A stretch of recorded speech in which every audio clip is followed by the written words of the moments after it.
be able to come back and just share what God is doing in people's lives, you know. I can't wait for me to be an alumni and be able to come back and share what God is doing in my life, you know, as you grow in life, right? Amen. You know?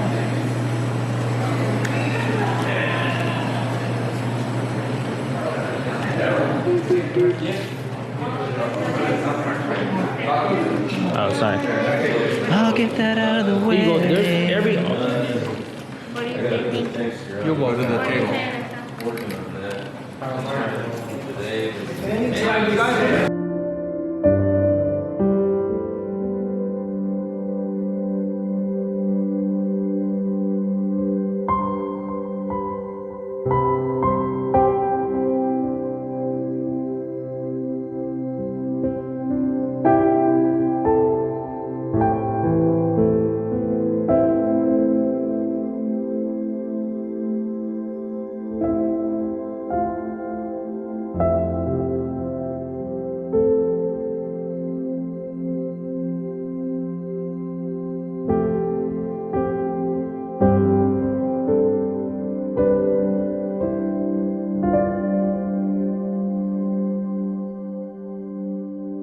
Happy birthday to you.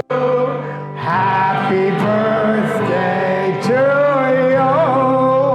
Happy birthday, Santiago.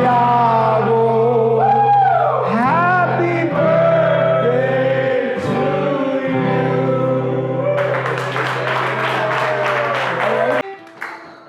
Santiago, we sure are glad that you've chosen to spend your birthday here. And not just because we want you here, but because it shows where you're at in your life and the choices that you're making. You know what I'm saying? And it's always great to see how this program works. And somebody who's here choosing to spend their birthday with us is somebody who's changed their life around, you know? And, and yeah. Come on, Fred. I'm very proud of my brother. Yeah. We went through some hard times, good times together, and gentlemen, this is a success story within itself. Yeah. He works for a company that drives themselves. I don't know what he does there, he's been in it for a minute. And I'm just very proud of you, Santiago. Yeah. And you're doing great, man. God bless you. Yeah. And your family. Amen? Yeah. Amen.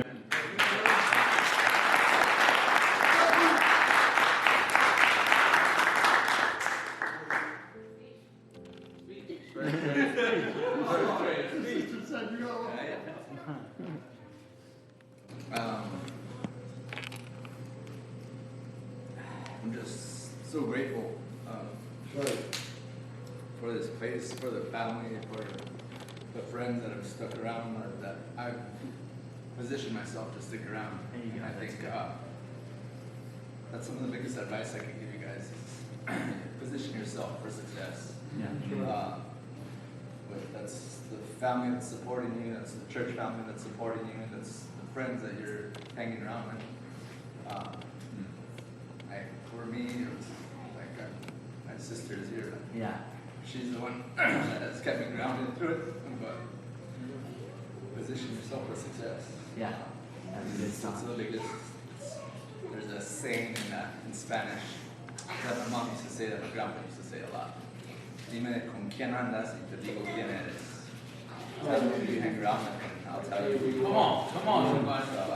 Yeah, community's big. Yeah. Come on. Great. Yeah. Yeah.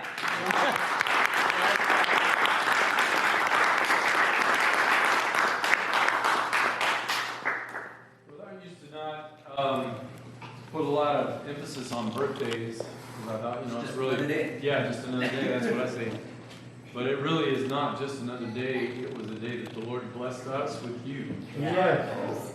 Yeah. Gave us you, Yeah. and you're here for another year to go around the sun Yeah. with all of us. And so we want to bless you by speaking life Yeah. and hope and blessing on you from the Lord. And Santiago, I'm happy that I got a chance to meet you. And the times that we have had some fellowship and interacted is challenged me, and you've been a blessing to this place for sure, to all of us.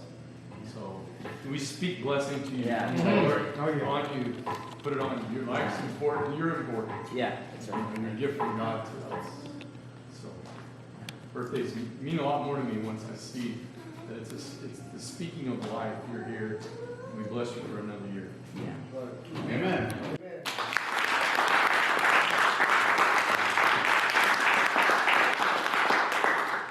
I just want to even say, because I'm now reminded of when we did our program together 6 years ago, and I remember when I first came in, you were the only one that got up and greeted me, and with a good handshake too.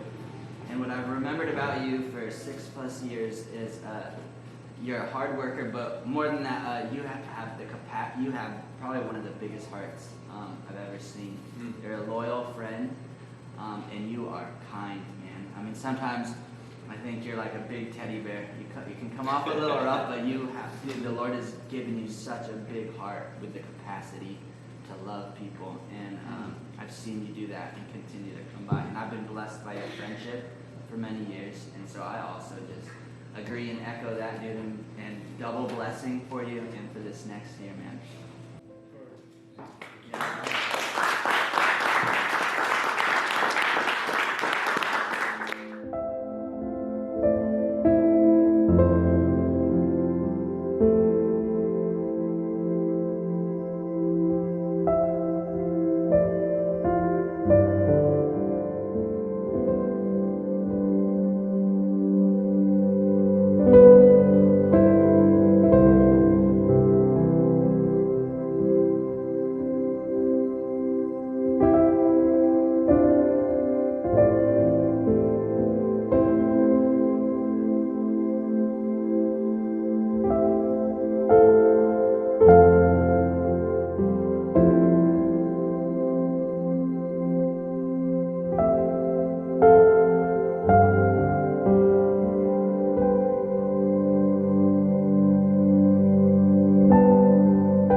President of the board Yeah. is Tom Peterson, and some of you know him.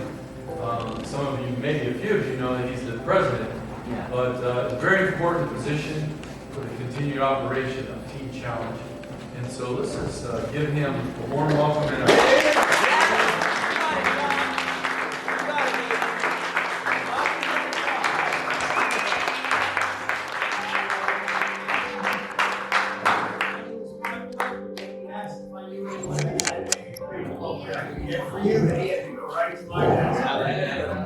Feel free. Oh, you're welcome. Thank you, sir. I only do. Make this place awesome. Hello, everybody. To get up in front of you and talk, it's fun, right? It's actually a little challenging, and some folks are better at it than others. But I will say this: when I'm here tonight, I know I'm here with a room full of miracles. Yeah. And the song that I'm a miracle myself. I got sober. 15 years ago, and wow, what a change that made in my life. It's great. I hear the songs, I hear the music tonight, and songs are so great. And it talks in the Bible about praising the Lord through song. And I hear the first song, I think, wow, I could talk a lot about stuff in that song. And then I hear the second song, I can't remember what was I going to say about the stuff in the first song. But one thing that does always stick with me: who wants to play on a team? Which team would we pick if we knew who the winner was going to be? And when we're with Jesus Christ, when we're with God, we're with the winner. We already know the outcome. Yeah. We're going through these phases, and we're crossing seas and challenges, and we're doing things, but we know who the winner is. And if we choose God, we've chosen the winner. It's done. It's done. It's already done. We know the outcome, no matter what happens from the one day to the next. And that struck me from the praise song that is going on. And Teen Challenge here in San Francisco, I am on the board. I don't feel like I do enough. It's one of the things, but it's really important. And I always ask about the general operations, as Steve called it, the program. How's that going? And he said men are coming to God, they're finding God in their life. Yeah. And you know, that is the essence of what goes on here. And when I hear that that's okay, I feel things are pretty good. In the meantime, we got some people that are going through crossing seas and digging in, and it's really difficult, you know, it's really difficult. So not only is it an honor to be here, you have each person in the room is an individual. And each person in this room can have their will and does have, you know, that's what growing up is about. Is being your own individual person and having your own individual relationship with God. Now, I was 48 years old when I got sober. I'd had a good job with the city still, by the grace of God. I didn't lose my city job. I had a house, you know. I was kind of in a divorce situation, which is still sad for me to talk about. Always will be when things break. You know, but it happens, and what do? We have to carry on. But yeah, anyway, so when I had an opportunity, when I finally was down at this low enough point where that like I didn't know what else I was going to do. I mean, I was at the, you know, what I call the last store on the block, all those things, and God came through for me. It's simple as that. God came through for me. Going to Catholic schools here in the city. I went to Catholic high school in the city here in Sacred Heart, you know, and you know, but I never had a relationship with God. And like I said, I got sober at 48. I talked about growing up and having my own individual relationship. I'm going to share that I honestly remember through the years getting promoted at work when I knew I shouldn't, when all these things were going on in my life. I wondered, I'm 48 years old, and it happened to me many times before that. What does it feel like? What does it mean to be a grown-up? I really thought that. What's it mean to be a grown-up? I have all the trappings of being a grown-up, but I'm not a grown-up because, you know why? I'm hiding things. I'm cheating, I'm sneaking, I'm acting like a kid who's stealing cookies out of a cookie jar. And you know, but you know, and on a much bigger scale, and people are being hurt by it, and things are going on. But sobriety, when I finally got into sobriety, got into acceptance about who I was and what I was, and it allowed me to start changing. It allowed me to start changing to do what I say I'm going to do when I say I'm going to do it. It was a huge concept for me, you know, because if I'm talking to somebody, you know, right up until I got sober and became a grown-up. You can't become a grown-up if you're not sober. This is about what my belief. You can't become a grown-up. You know, grown-ups don't hide and sneak and run around and try to get over, you know, 24/7. And tell people what they want to hear. Yeah, tell people what they want to hear. If I was talking to you, I was talking to you, thinking about me. I'm going to say what you want to hear to get what I want to get from you. And I knew what I wanted. I knew it, you know, I thought I knew what I wanted. That's another thing about turning it over to God. You know, when you turn it over to God, I'm going to kind of skip up almost to how the end of my story is going to be. When I turned it over to God, and I feel like a grown-up now. Even now I'm 64. It's over 15 years. All right. But I feel like a grown-up, and life is so much better. I'm not hiding anything from anybody. And if I catch myself hiding something, I realize, hey, you've got a little problem here, Tom. Make an adjustment, talk about it, do something about it. Because I don't want to get back on that funky road that you know, 15 years sober, great, right?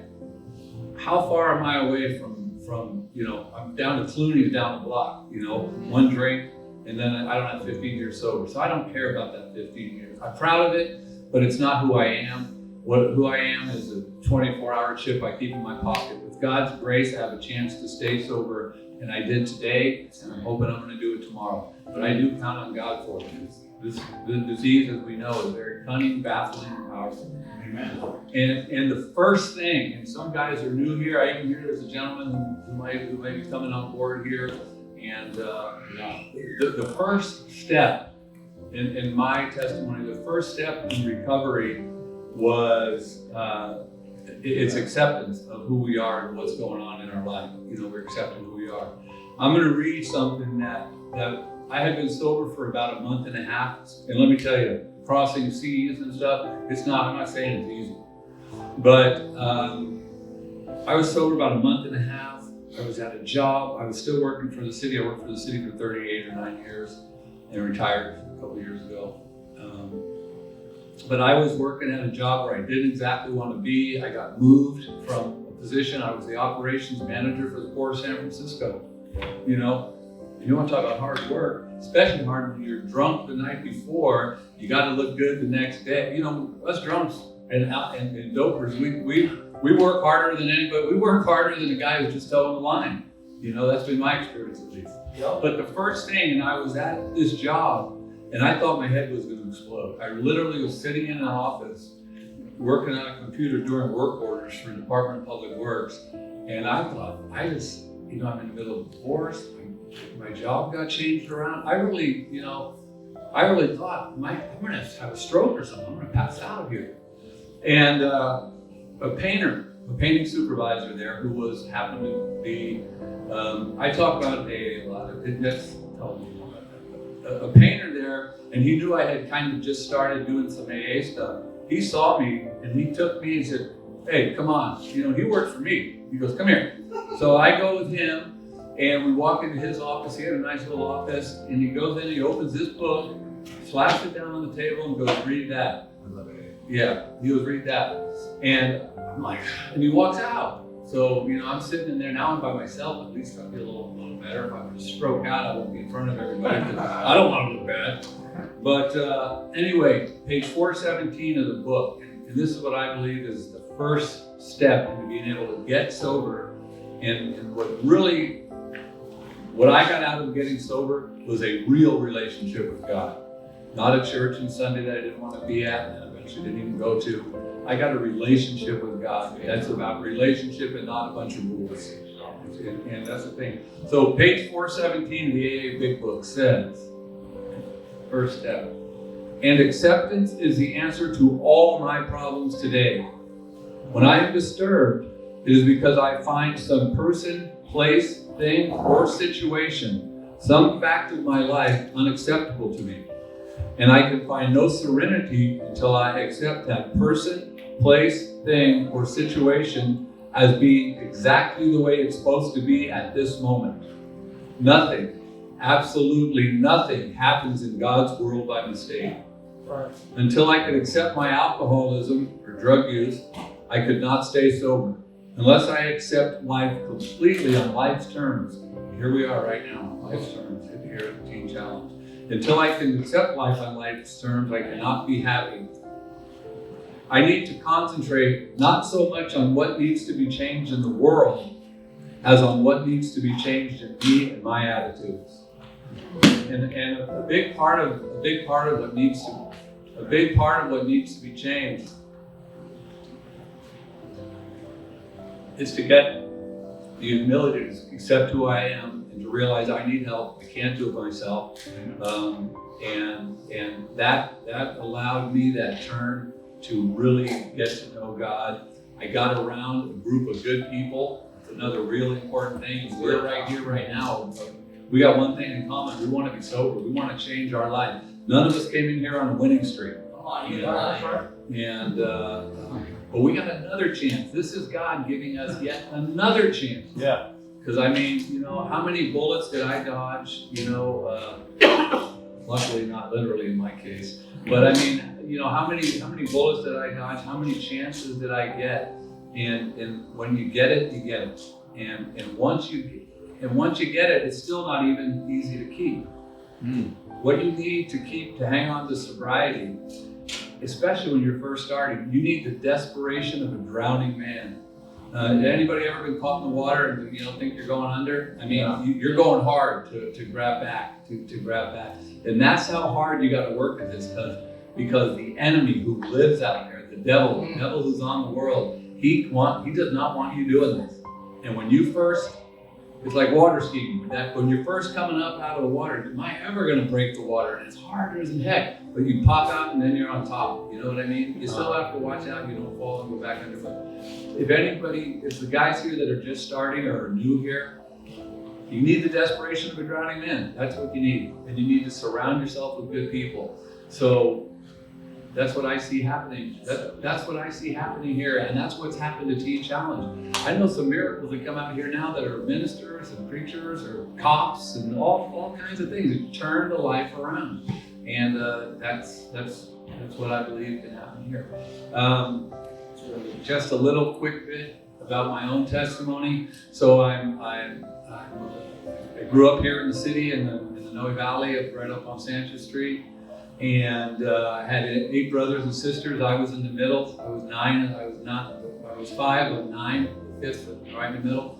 My parents are great. They're still alive. They're 91 and 95 years old, and I'm helping them now. They just in this last year have turned to where they need help. You know, and my dad was a rock. You know, I got a tattoo of my own dad on my arm. Yeah. That's when he was in the Marine Corps, and my whole family had the picture, and I'm not a tattoo guy.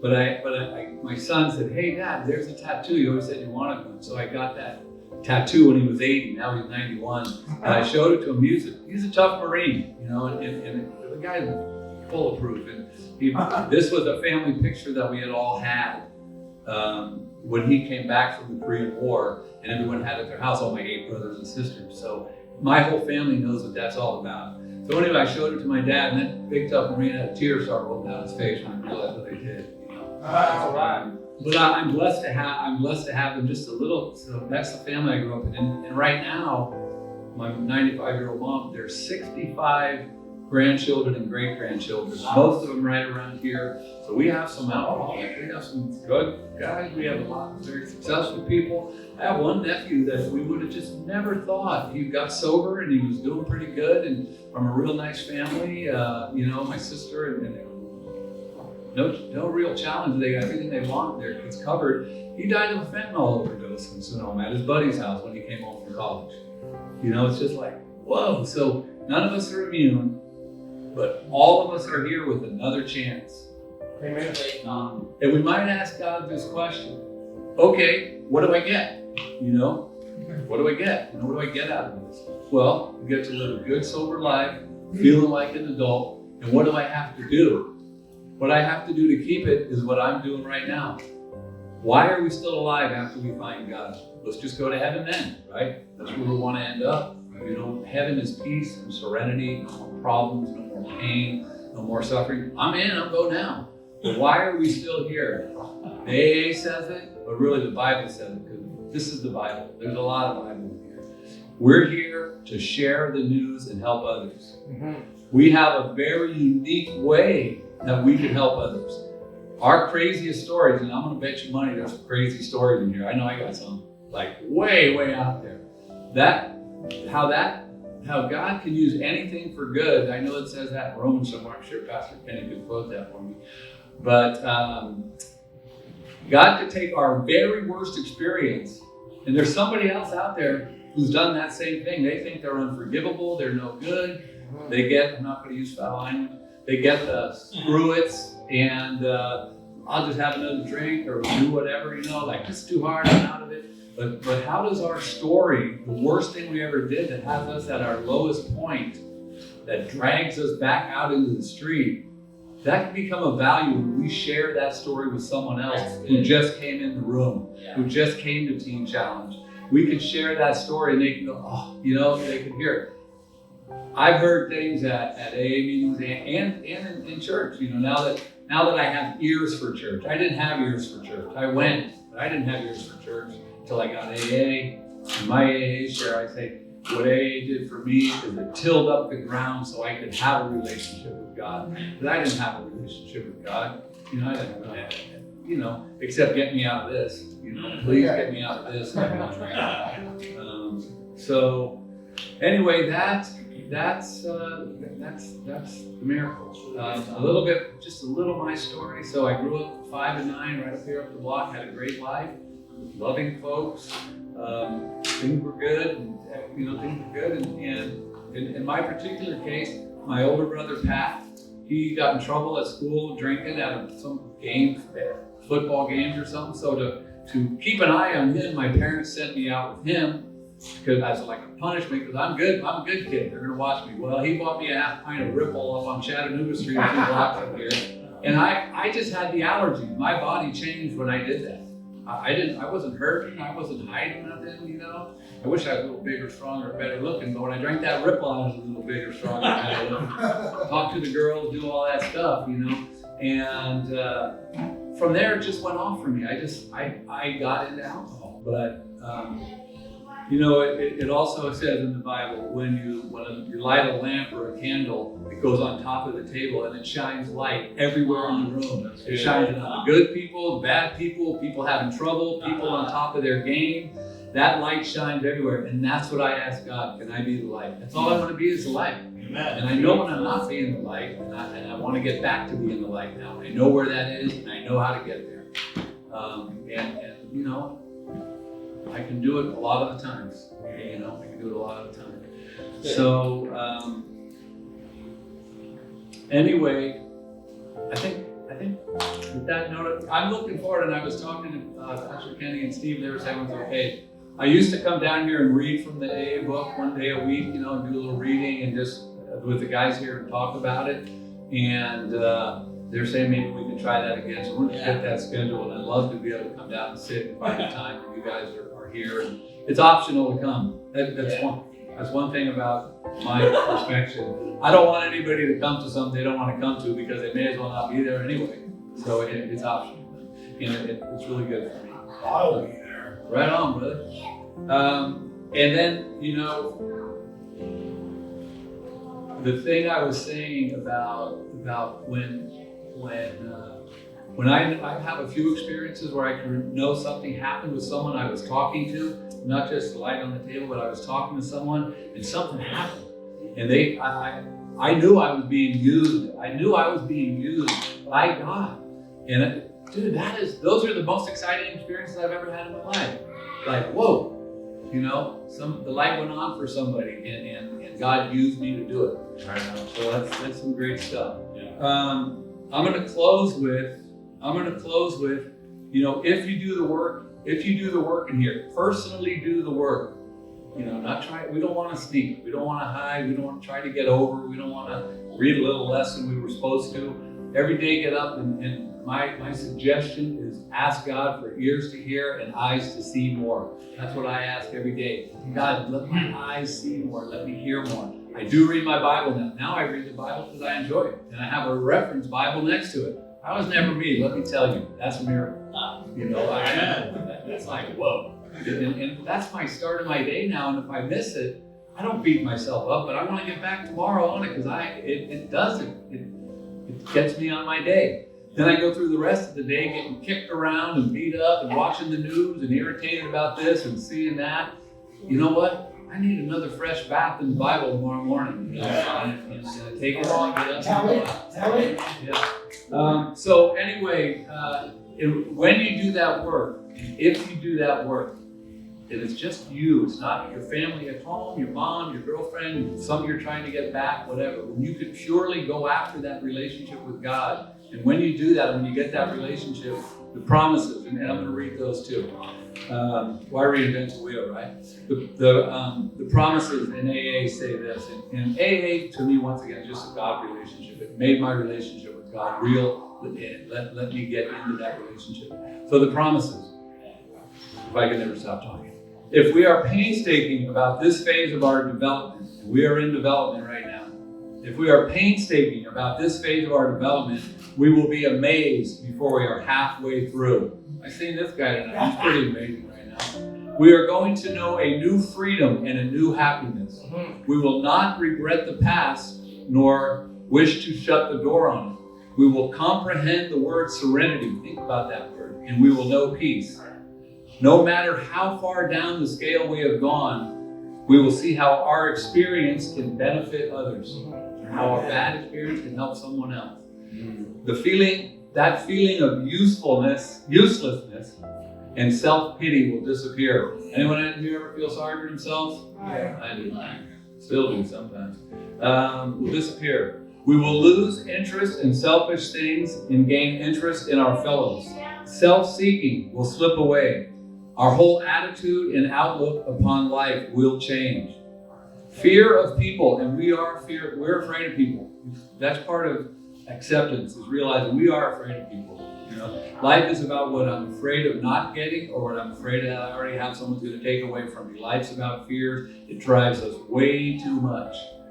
So fear of people and economic insecurity will leave us. We will intuitively Know how to handle situations which used to baffle us. which used to baffle us. That's pretty good.